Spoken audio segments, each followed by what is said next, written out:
Assalamualaikum warahmatullahi wabarakatuh. Perkenalkan, nama saya Marwanto, nomor induk mahasiswa 612411005. Pada kesempatan siang hari ini, saya akan mencoba untuk men-tune up mobil Toyota Avanza tahun 2011. Untuk poin yang nanti akan kita cek atau kita periksa, yaitu diantaranya baterai, filter udara, terus sistem pelumasan, sistem pendingin, kemudian yang terakhir adalah scanner. Baik teman-teman, untuk memulai tune up, maka kita perlu mempersiapkan beberapa alat dan bahan, diantaranya fender cover, kemudian sarung tangan dan kain pacul. Untuk yang pertama, kita memasang fender cover terlebih dahulu.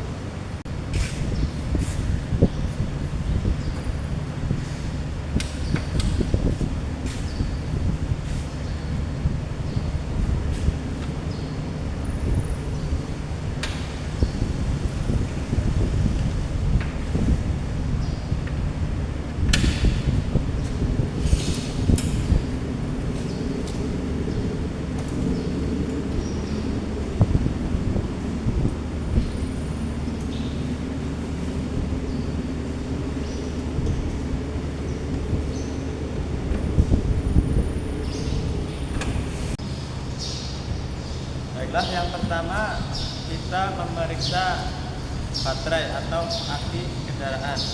Untuk alat yang kita perlu persiapkan yaitu diantaranya multitester. Untuk multitester terserah mau yang digital ataupun yang manual. Pada kesempatan ini saya menggunakan multitester digital. Kemudian yang kedua adalah hydrometer untuk mengukur massa jenis baterai. Untuk poin-poin yang perlu kita periksa diantaranya yaitu satu, kondisi fisik dari baterai tersebut, baik fisiknya maupun terminalnya. Kemudian yang kedua adalah massa jenis cairan elektrolit baterai. Yang ketiga adalah tegangan dari baterai itu sendiri. Baiklah, tadi yang perlu kita periksa pertama kali yaitu kondisi dari baterai tersebut. Bisa kita lihat kondisi fisiknya baterai ini masih bagus, tidak menggunung. Untuk terminalnya juga masih sangat bersih, tidak ada pengapuran atau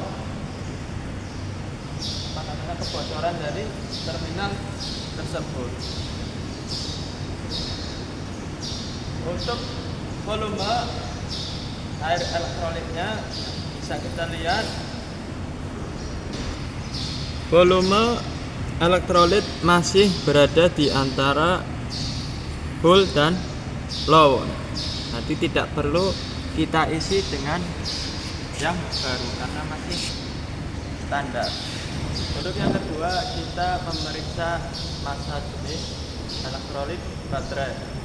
Untuk alat yang digunakan yaitu memakai hydrometer. Kita buka dulu tutup akinya dan masukkan, lalu pencet.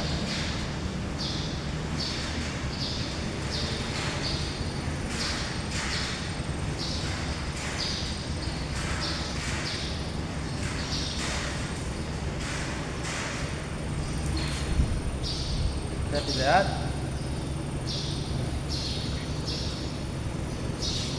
untuk elektrolit berada di angka 1275. Perlu diketahui untuk standar massa jenis baterai yaitu antara 1260 sampai 1280. Setelah tadi dicek, nah, menunjukkan angka 1275. Nah, berarti aki ini, elektrolit aki ini massa jenisnya masih dalam standar, keadaan standar, karena di antara 1260 sampai 1280. Baiklah, untuk selanjutnya kita memeriksa tegangan baterai. Untuk alat yang kita gunakan yaitu multitester digital. Kita arahkan dulu petunjuknya ke volt. Kita pakai angka 20 ya. Dan untuk kabel yang warna merah kita tempelkan ke terminal positif. Untuk yang warna hitam kita tempelkan ke terminal negatif.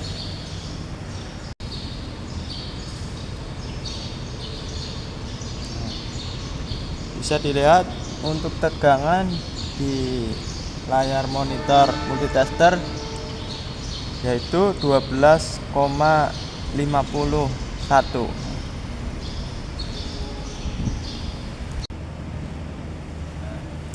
Setelah kita memeriksa baterai tersebut, tadi diketahui untuk tegangannya 12,51 volt. Untuk standarnya yaitu 12 volt. Berarti baterai ini tegangannya masih sesuai standar, tidak perlu kita cas atau setrum lagi. Untuk selanjutnya kita memeriksa indikator aki. Dalam pemeriksaan ini apakah aki ini perlu dicas ataupun perlu ditambahkan air aki ataupun masih bagus, kita lihat pada indikatornya. Bisa kita lihat di sini ada gambar indikator aki, yaitu merah, putih, dan biru. Nah, untuk melihatnya kita lihat di ini. Nah, ini berwarna biru, bisa dilihat. Nah, berarti kondisinya masih bagus, tegangannya masih bagus. Tidak perlu kita tambahkan air aki, tidak perlu kita setrum atau kita cas, karena indikator ini menunjukkan warna biru, yaitu bagus. Baiklah teman-teman, untuk selanjutnya kita memeriksa atau mengecek filter udara atau saringan udara. Apabila kotor atau terdapat debu, nah, maka kita harus semprot dengan angin kompresor. Kita buka dulu up filternya terlebih dahulu.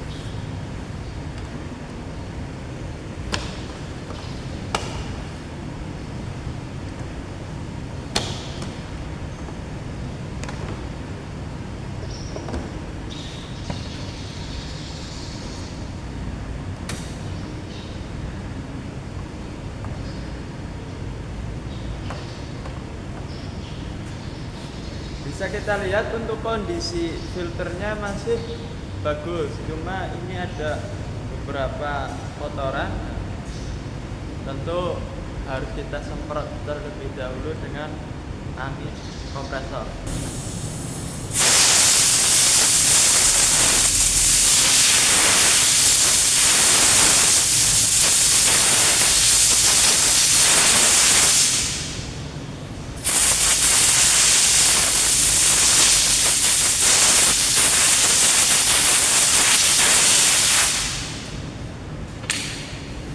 Baik teman-teman, untuk filternya sudah kita semprot dengan angin. Ini sudah bersih, bebas dari debu. Nah, untuk selanjutnya kita pasang kembali.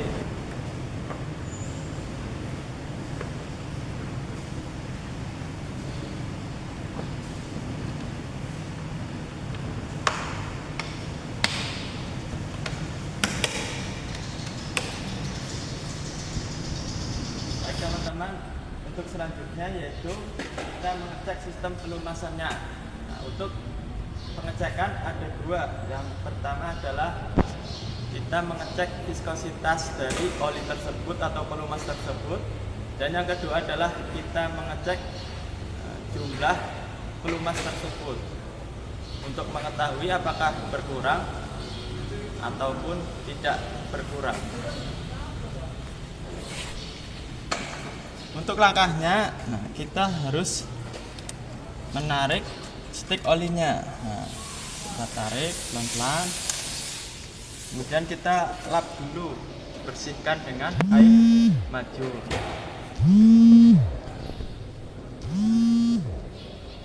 Setelah itu kita masukkan kembali,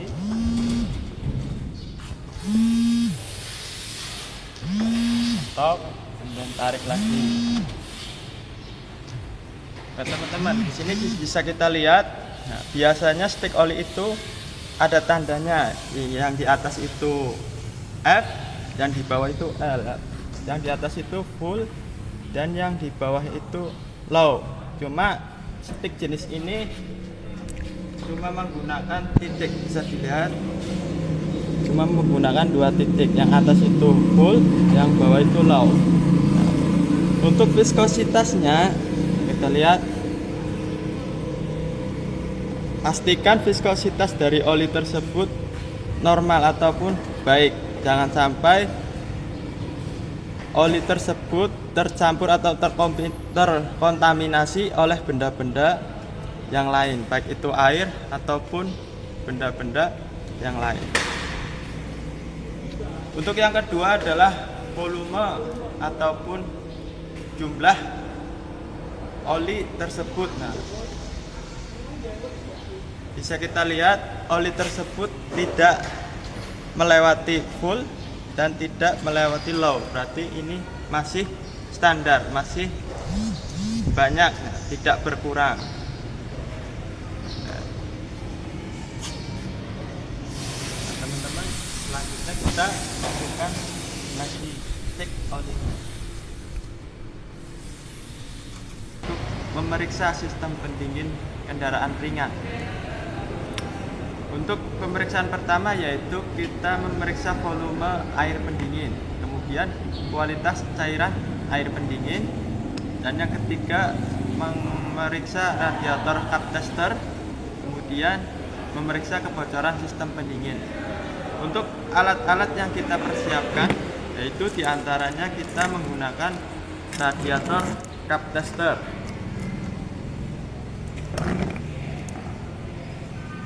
Kemudian kita siapkan majun untuk lap. Untuk APD-nya kita gunakan sarung tangan serta fender cover. Baik teman-teman, untuk yang pertama kita mengecek volume air pendingin tersebut.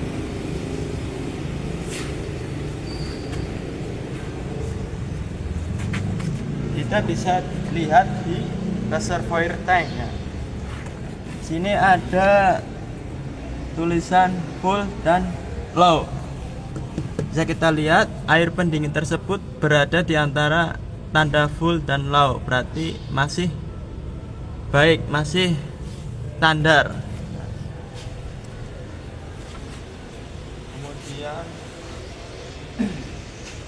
Kemudian kita mengecek kualitas cairan air pendingin.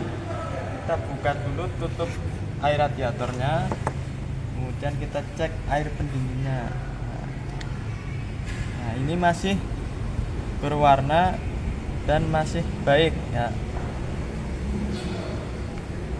Teman-teman, untuk selanjutnya kita mengecek radiator cup atau tutup air radiator. Kita lepas dulu. Untuk alatnya kita menggunakan radiator cup tester. Ini namanya radiator cup tester.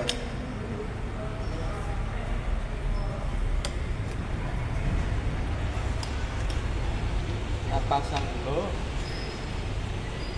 kemudian kita pompa. Untuk standarnya itu 0,6 sampai 11 kg per meter kubik. Kita coba pompa.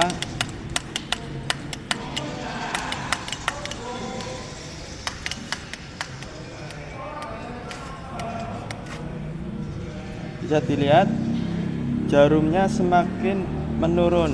Nah, ini membuktikan bahwa tutup radiator mengalami kebocoran, sehingga perlu adanya pergantian tutup radiator yang baru.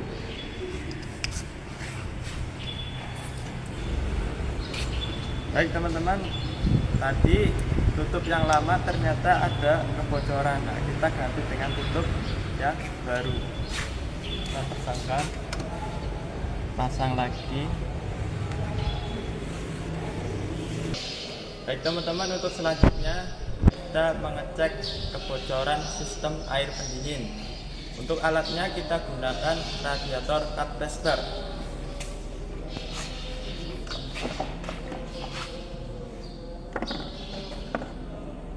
Kita pilih ukuran yang sesuai dengan tutup air radiatornya. Nah, lepas dulu. Kita ganti.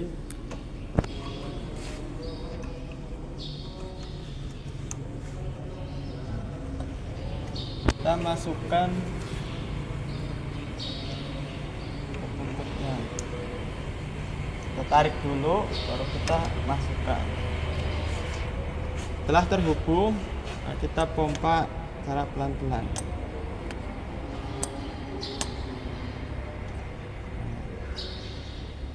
Bisa dilihat untuk standarnya yaitu 0,9 kg per meter kubik. Bisa dilihat.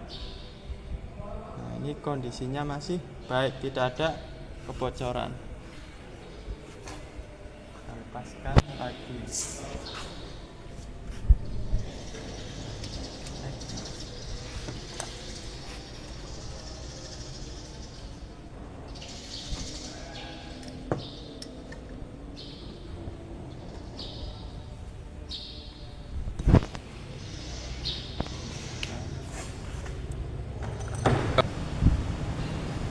Baiklah, untuk selanjutnya kita scanner ya, untuk memeriksa kondisi kendaraan ini apakah ada masalah baik itu di sensor-sensornya ataupun yang lainnya. Untuk alat yang perlu kita siapkan dan nanti kita gunakan yaitu alat scanner. Ini juga ada soketnya yang nanti kita colokkan ke soket kendaraan tersebut. Untuk cara meng-scan-nya, kita siapkan dulu soketnya. Nah, ini nanti kita colokkan ke soket kendaraannya. Biasanya di posisi di bawah setir. Dulu.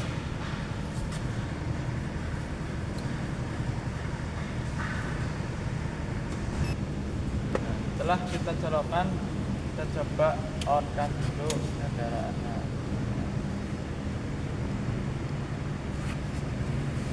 Bisa dilihat di layar monitor ini check engine-nya menyala, berarti ada kemungkinan terjadi trouble di sensor kendaraan ini. Kita pilih dulu merek kendaraannya.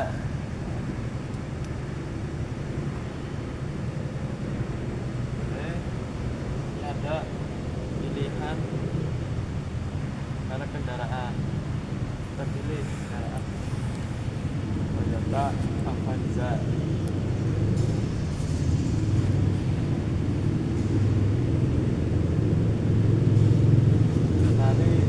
Avanza. Terus kita klik ini, kemudian oke, kemudian auto scan. Nah, kita tunggu sampai 100%. Nah, setelah kita auto scan dan nunggu 100%, nah di sini ada tulisan volt 1. Nah, ini warnanya merah, berarti dalam hal ini diagnosa kendaraan ini terjadi beberapa problem ataupun ini tulisannya satu berarti satu problem. Nah ini biasanya terjadi di sensornya. Kita klik OK dulu ataupun langsung ini 2 kali. Terus kita klik trouble code, tunggu. Nah ini udah kita temukan trouble-nya, yaitu di sensor intake manifold pressure sensor signal system. Untuk mengetahui letak ini perlu kita lihat di buku panduan. Setelah kita amati, ternyata sensor intake manifold pressure ini berada di sebelah filter udara atau saringan udara. Kita cek dulu sensornya. Nah, untuk sensornya berada di sebelah filter udara. Ini sensornya. Coba kita cek.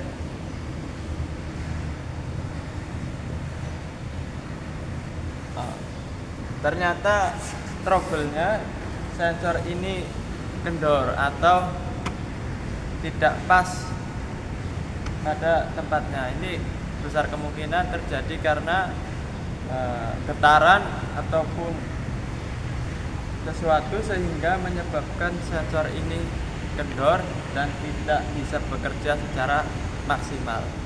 Setelah tadi kita cek sensornya, ternyata sensornya itu renggang. Nah, tadi sudah kita rapatkan.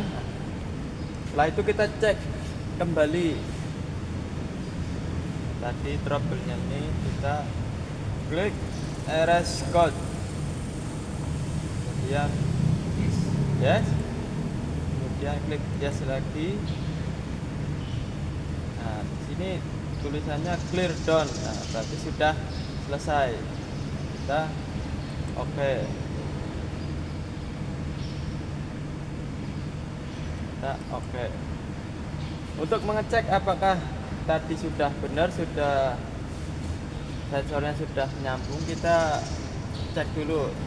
Kembali kita cek trouble code. Kita tunggu. Nah, di sini tulisannya sistem pas, no fault found. Nah, berarti sistem sudah pas, tidak ada masalah pada sensornya. Kita oke. Terus S kembali.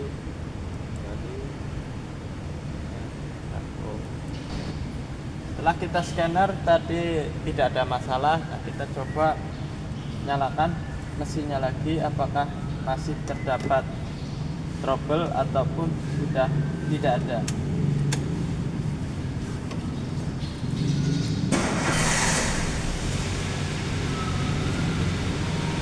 Bisa dilihat di indikator check engine tidak menyala, berarti mesin ini dalam kondisi baik, tidak ada trouble.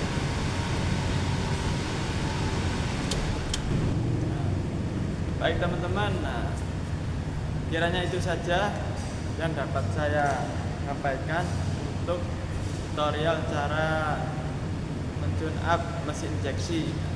Ternyata setelah kita periksa, mobil tersebut sudah selesai dan tidak ada masalah lagi. Untuk sekian dari saya, mohon maaf bila ada kesalahan. Assalamualaikum warahmatullahi wabarakatuh.